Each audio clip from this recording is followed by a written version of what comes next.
Students, today I will start your next chapter, algebraic expression. Okay, before starting this chapter we have just to know about the some basic terms regarding algebraic expression. Okay, what is the different terms? Let's watch. First thing, your constant. What is constant? Constant means fixed numeric value. मतलब क्या है कि किसी भी expression में अगर आपके पास कोई फिक्स न्यूमेरिक वैल्यू है तो उस न्यूमेरिक वैल्यू को हम कांस्टेंट कहते हैं. फॉर एग्जांपल अगर मैं आपसे कहूँ, for example 2, 3, 4, 4/5, this is all the numeric value, so this is constant. Okay, variable क्या होते हैं? वेरिएबल का मतलब होता है कि वो वैल्यू जिसकी वैल्यू टाइम टू टाइम हम अपने हिसाब से बदल सकें. ठीक, उसे हम वेरिएबल कहते हैं. अब वेरिएबल की कोई फिक्स वैल्यू नहीं होती है.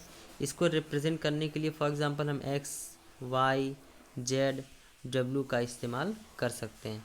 मतलब किसी भी अल्फ़ाबेट से या किसी भी रिप्रेजेंटेशन से हम इसको रिप्रेजेंट कर सकते हैं. ठीक, अच्छा, अब क्या होता है? अगला टर्म क्या है आपका? टर्म क्या होता है कि जब भी आप कोई एक्सप्रेशन लिखते हैं तो एक्सप्रेशन लिखने के साथ आप प्लस और माइनस साइन का भी इस्तेमाल करते हैं. तो वो सारे टर्म, जैसे मैं कहूँ ये आपका एक टर्म है, ये दूसरा टर्म है, तीसरा टर्म है, मतलब अलग अलग टर्म प्लस और माइनस साइन से क्या होते हैं? डिफ्रेंशिएट होते हैं. जैसे मैं एग्जांपल दूँ आपको, x² - 3xy. तो देखिए ये वाला टर्म और ये वाला टर्म माइनस साइन से सेपरेट हो रहा है. तो यहाँ पे पहला टर्म क्या है? x² और दूसरा टर्म क्या है? -3xy. ठीक है ना. अब टाइप्स ऑफ टर्म की बात कर लेते हैं. टर्म के दो टाइप होते हैं. लाइक टर्म, पहला होता है लाइक टर्म. लाइक टर्म क्या होता है? लाइक टर्म का मतलब क्या होता है? ऐसे टर्म जिनके फैक्टर सेम हो. जैसे मैं कहूँ लिटरल फैक्टर सेम हो. फॉर एग्जांपल मैं कहूँ 2ab और 4ab. यहाँ देखिए 2 × a × b, variable a × b, और यहाँ भी वेरिएबल क्या है? a × b. मतलब ये सेम है. नंबर कुछ भी हो सकते हैं मगर ये वेरिएबल सेम होने चाहिए. ठीक, तो ऐसे टर्म को हम क्या कहते हैं? Like term. दूसरा होता है अनलाइक टर्म. अनलाइक टर्म का मतलब क्या होता है?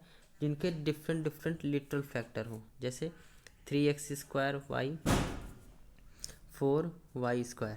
यहाँ देखिए, यहाँ पर वेरिएबल क्या है? x² y, और यहाँ पे वेरिएबल पूरा क्या है? y². ये दोनों सेपरेट है, तो इसको हम क्या कहेंगे?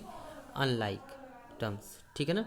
कोफिशिएंट का मतलब क्या होता है? कोफिशिएंट का मतलब होता है कि किसी भी न्यूमेरिक वैल्यू में जो कोफिशिएंट है वेरिएबल की, जैसे मैं लिखूँ 5xy, तो यहाँ पे xy का कोफिशिएंट क्या है? 5. मैं लिखता हूँ 5x², तो यहाँ x² का कोफिशिएंट क्या है? 5. मैं लिखता हूँ 2x² y, तो x² y का कोफिशिएंट क्या है? 2. मतलब न्यूमेरिक वैल्यू जो वेरिएबल के साथ जुड़ी हुई होती है उसे हम कोफिशिएंट कहते हैं. ठीक है ना. अच्छा, नेक्स्ट हम बात करते हैं algebraic expression. Algebraic expression on the basis of the term हम कई पार्ट में डिवाइड करते हैं. पहला होता है आपका मोनोनोमियल. ठीक, मोनोनोमियल में केवल एक टर्म होगा, जैसे x, 3xy. इसमें प्लस माइनस साइन इस्तेमाल नहीं होते हैं. दूसरा होता है बायनोमियल. बायनोमियल में आपके दो टर्म होते हैं, जैसे 2xy + 3xy. यहाँ पे आपके पास दो टर्म है. ठीक, तो इसे क्या कहेंगे? बाइनोमियल. ठीक, ऐसे आपका होता है ट्राइनोमियल. अगर तीन टर्म हो, जैसे 2a + 3b + 4c.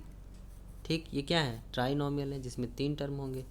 ठीक, पॉलिनोमियल किसे कहते हैं? जिसमें दो या दो से ज़्यादा टर्म हो. मैं लिख देता हूँ 2x + 3y + 4z.